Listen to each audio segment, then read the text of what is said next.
saben que Donald Trump completó los primeros 3 días de presidencia al frente de los Estados Unidos con una serie de órdenes donde buscó varias cosas. Una de ellas fue reafirmar las políticas antimigratorias, también tener un talante proteccionista en relación al comercio internacional y desconocer a su vez los colectivos como los LGTB.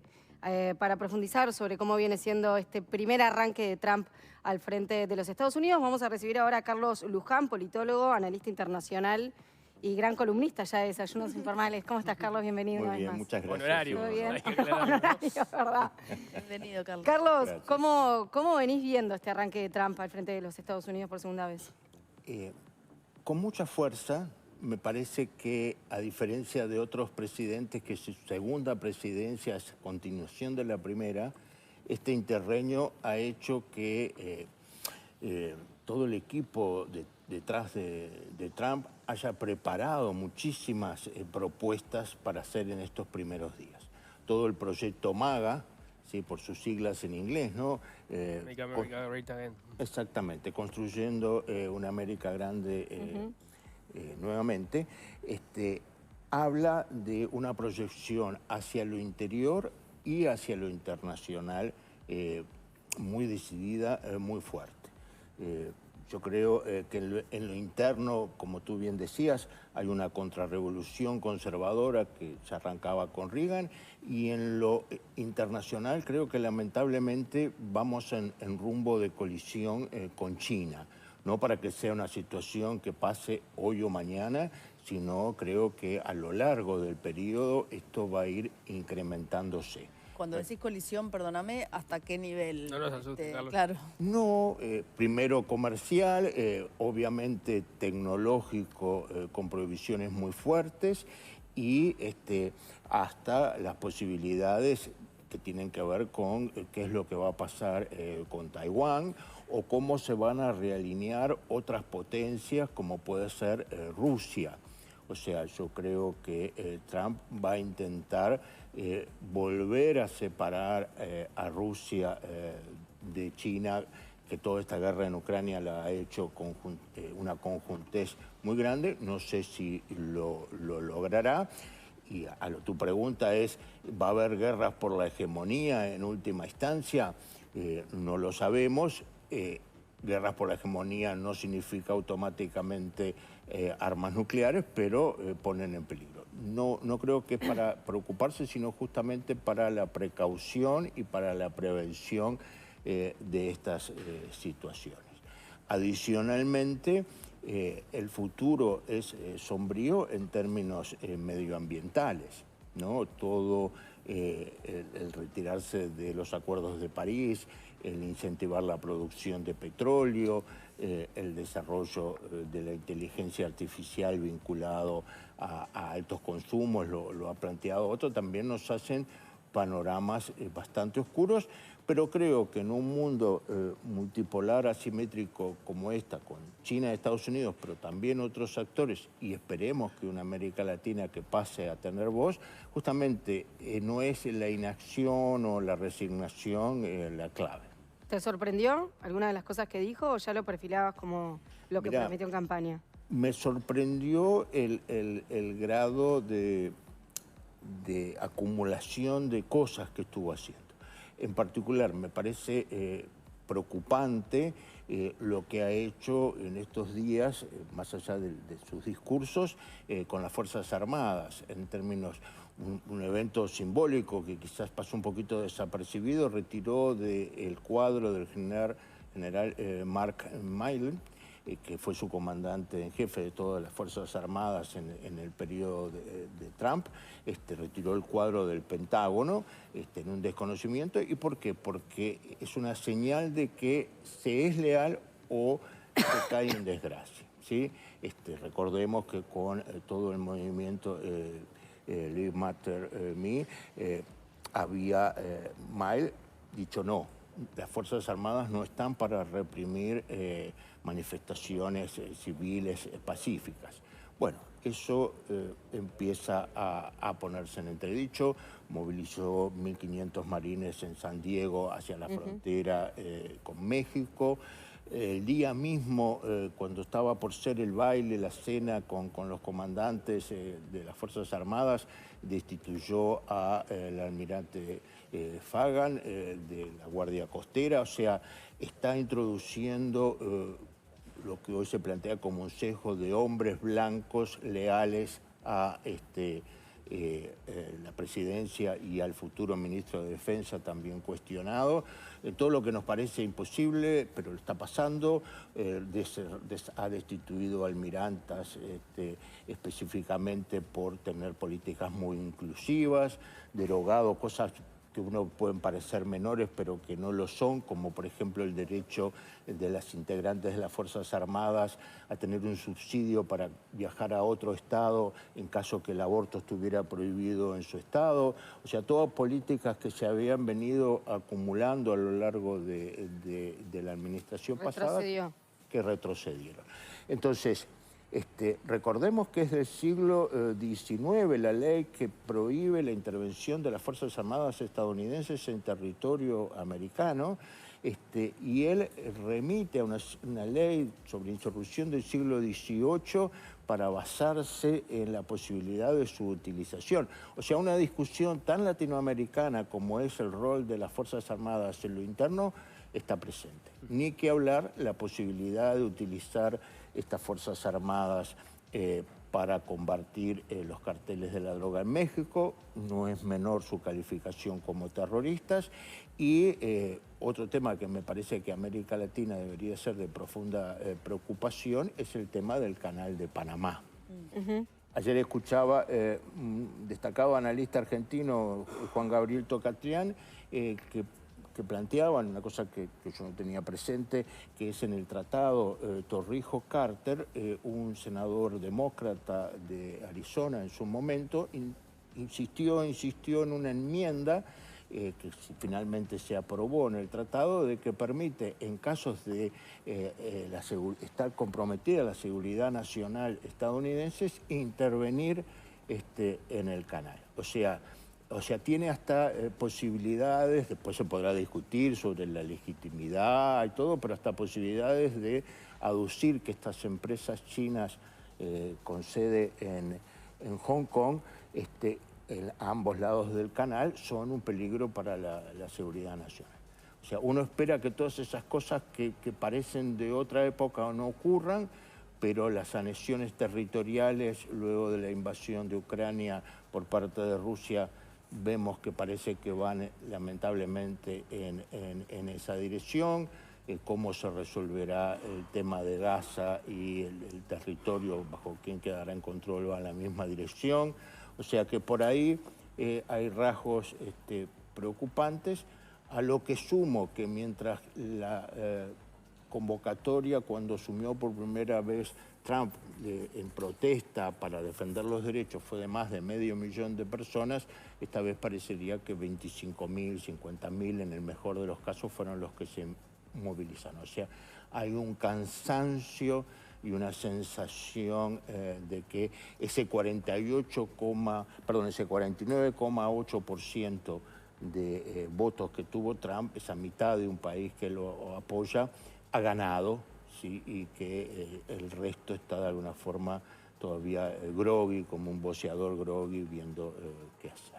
Disparaste tantos temas arriba de la mesa que no sé en cuál detenerme. ¿Cuáles son los contrapesos que eventualmente puede tener Trump? Vos mencionabas, por ejemplo, el caso de las Fuerzas Armadas y la intervención dentro del territorio, que bueno, señalabas que en realidad ya es algo que estaría prohibido desde el siglo XIX. Bueno, después supongo que eso implicaría una discusión jurídica de hasta qué punto se puede hacer. Hay otros aspectos que se están manejando en estos días, por ejemplo, la negativa a los hijos de inmigrantes ilegales que nazcan en Estados Unidos, dentro del territorio de Estados Unidos, a recibir la ciudadanía, algo que también está reconocido por una enmienda constitucional. Entonces ahí la pregunta es, bueno, ¿esto cómo va a laudarse en Estados Unidos desde el punto de vista jurídico? Bueno, justamente el punto es que tenemos un régimen democrático en Estados Unidos que con un presidente con mayorías en ambas cámaras, con 6 de los 9 en la Corte Suprema, con un gabinete que, a diferencia de su primer gabinete, es absolutamente leal y dispuesto a estirar las leyes hasta donde sea necesario. Creo que es muy llamativo que el presidente Biden diera el perdón anticipado a los integrantes de la comisión que investigaron los hechos del 6 de enero de la toma del Capitolio. O sea, uno dice, parlamentarios que investigaron corren el riesgo por haber investigado ese intento de golpe o esa sonada, como queramos llamarle, deben ser perdonados porque la ley podría ir en contra de ellos. O sea, es casi demencial pensar que... Ahora, ese perdón ocurrió porque el peligro de que la justicia fuera utilizada para callar esas voces es muy fuerte. Y a mí me preocupa primero, que los militares tengan que ser el garante de la democracia en Estados Unidos para que no haya violaciones a la ley. No parece ser lo que uno espera en una democracia. Uno espera el control civil de las Fuerzas Armadas o el control político y no que sean las Fuerzas Armadas las que digan no, la represión interna por ley no es lo nuestro. Luego, me parece que hay una militarización del mundo producto de esta presidencia. Lo vimos hacer en Davos al presidente Trump planteando que la OTAN debe ir a un 5%, los países de la OTAN, a un 5% de su gasto del PBI. Simplemente creo que esto es parte de una negociación. En este momento el promedio de los países europeos y Canadá en gastos militares es del 2,02%, el de Estados Unidos de 3,38%. Este 5% puede ser un acercamiento a que todos gasten en ese entorno del 3,5%, porque es previsible un aumento de los gastos. Aumento de los gastos que es inevitable para financiar todo el avance tecnológico, ¿sí? Esta idea de la construcción ya no de un complejo industrial militar, sino de un complejo tecnológico industrial militar, con todo el desarrollo de la inteligencia artificial, demanda cientos de miles de millones. Vimos también el anuncio con Donald Trump en la Casa Blanca, donde estaba Altman, el CEO de OpenAI, el presidente del banco Microsoft y el de Oracle, otra potencia en esto, anunciando para los próximos 4 años 500.000 millones, la cifra que se nos va en inversión en inteligencia artificial, que obviamente tiene mucho que ver con los temas militares. El propio Elon Musk diciendo no, un problema de competencia, recordemos, de tensión, diciendo no, eso no va a ser tan así. O sea, que Elon Musk sea el que ponga una voz de moderación, uno dice, ¿qué está pasando? Lo que no dijeron es cuántos de esos 500.000 millones van a ser dinero privado y cuánto va a ser dinero público. Y terminó esto diciendo que OpenAI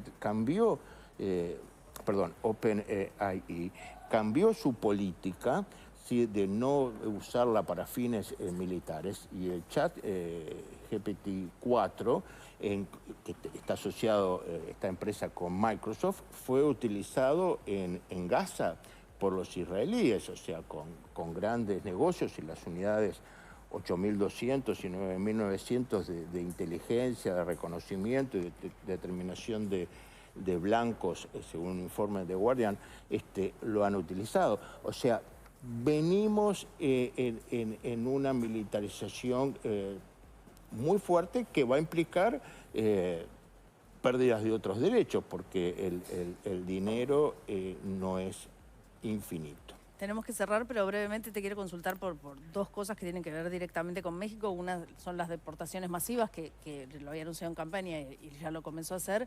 Y la otra es el tema de los aranceles. ¿Cómo pensás que va a desarrollarse ese vínculo entre los dos países? Ahí hay dos escenarios muy distintos. Primero, si en esta confrontación con China, básicamente los aranceles son dirigidos a China, y ahí la guerra comercial y la tensión, a lo que se suma la prohibición de las exportaciones de tecnología. Recuerdan en el programa en lo último que vine hablamos sobre todo el tema de los microchips, que aprovecho a pedir disculpas a la audiencia que dije que un nanómetro era 1 metro dividido 1000 y eso daba 1 milímetro dividido 1000, sino que era 1 milímetro dividido 1000, que era una micra, y eso daba el dividido 1000 el nanómetro. Se ve que están muy atentos, que es 10 a la -9, una precisión fundamental para la política internacional. Pero bueno, decía, en ese tema, sí, con respecto a lo que está pasando en México, que vos decías, y las deportaciones masivas, uno no puede creer que esto vaya a ocurrir y que las metas de 1 millón de personas deportadas, sabiendo que las personas con causas criminales son alrededor de 850.000 y es probable que eso sí ocurra, y que sobre ese universo de 14 millones de personas hay 4 millones con los papeles no muy claros y el resto está en distintos programas, es que se salga a buscar a la Milei. Los vamos a encontrar, porque mi temor es que eso es, para hacer eso es un estado policial. O sea, la gran pregunta es, ¿cómo en un estado de plena vigencia de derecho se puede hacer esto? Ahora, el tema es hasta dónde va a estirar las normas y las operaciones, donde hay una presión muy fuerte de Trump para hacer esto y cumplir con esas metas, y el desasosiego que esto genera en la sociedad y sobre todo en los sectores más vulnerables de la sociedad estadounidense. Entonces, situaciones conflictivas en lo externo, subordinación de Europa, internamente retroceso en los derechos, órdenes presidenciales donde establecen que el género se define de tal o otra forma, cosas que uno dice, bueno, no es un decreto el que define, más allá de que se esté de acuerdo o en desacuerdo con la definición, no parece ser, pero bueno, eso hace a una batalla cultural que creo que la internacional reaccionaria está dando en todo el mundo y en nuestro continente en particular, y el cual Uruguay no va a estar ajeno en los próximos años. Siempre me frustra este momento de la conversación con Carlos porque me quedo con la sensación de que el tiempo se nos queda corto. El vaso medio lleno es que, bueno, es la oportunidad, todos esos temas que nos quedan pendientes, de volver a conversar en algún otro momento. Muchísimas gracias, como siempre. No, muchísimas gracias. Estando de vacaciones en la Odelario, igual seguimos haciendo tareas de difusión Lo con valoramos. ustedes, y ahora pronto volvemos a la acumulación. Muy bien. Bien. Nos vemos la próxima. Bueno, tenemos que cerrar. Antes les cuento que tenés que conocer la nueva línea